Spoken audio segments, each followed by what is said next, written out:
తిరుపతి, తిరుమలకు ఈ మధ్య ఏమైందో గాని రోజు ఏదో ఒక ప్రమాదం, సంఘటనలు, జనాలు చనిపోవడాలు, ఆసుపత్రి పాలవ్వడాలు రెగ్యులర్‌గా జరుగుతూనే ఉంది.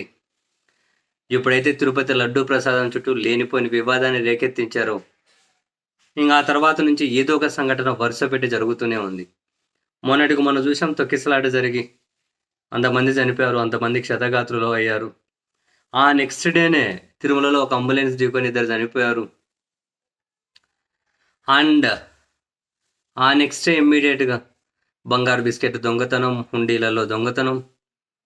అండ్ ఈరోజు చూస్తే ఏమో లడ్డు తయారీ కౌంటర్ నంబర్ 47 దగ్గరేమో అగ్ని ప్రమాదం. అంత పొగ చుట్టూ కానీ ఎవరికి ఏమీ కాలేదు, సంతోషం.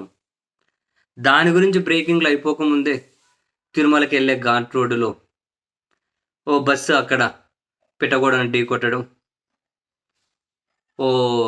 చాలామంది ప్రయాణికులు గాయాల పాలవ్వడం, 10 మంది పరిస్థితి సీరియస్‌గా ఉంది. వాళ్ళని ఆసుపత్రికి తీసుకెళ్ళాలి అంటే మొత్తం అంతా కనుక ట్రాఫిక్ జామ్. వాళ్ళని తీసుకెళ్ళాలి అంటే సహాయ కేంద్రాలకు వాళ్ళు వెళ్ళాలి అన్న దారి లేదు. వెళ్ళాలి అన్నా కూడా అది మరింత లేట్ అయింది. మొత్తం భారీగా అలిపిరి గేట్ నుంచి పై వరకు ట్రాఫిక్ జామ్ అయితే పూర్తిగా ఆసుపత్రిలో చికిత్స పొందుతూ ఉన్నారు. కొందరి పరిస్థితి సీరియస్‌గా ఉంది అని. చూడండి, వరుస పెట్టి రోజు ఏదో ఒక సంఘటన వరుస పెట్టి. అండ్ భక్తుల వ్యూ పాయింట్లో చెప్పాలి అంటే ఏదో అంటారే, ఏదో కిడు జరుగుతుంది అన్నట్టు.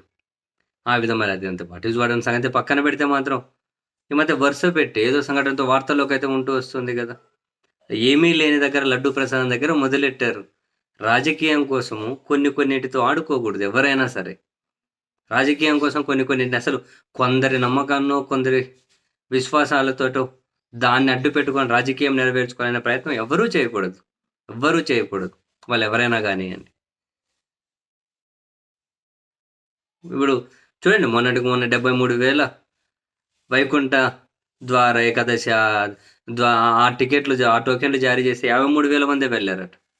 భయభ్రాంతులకు గురయ్యే పరిస్థితి వచ్చింది చివరికి జనం.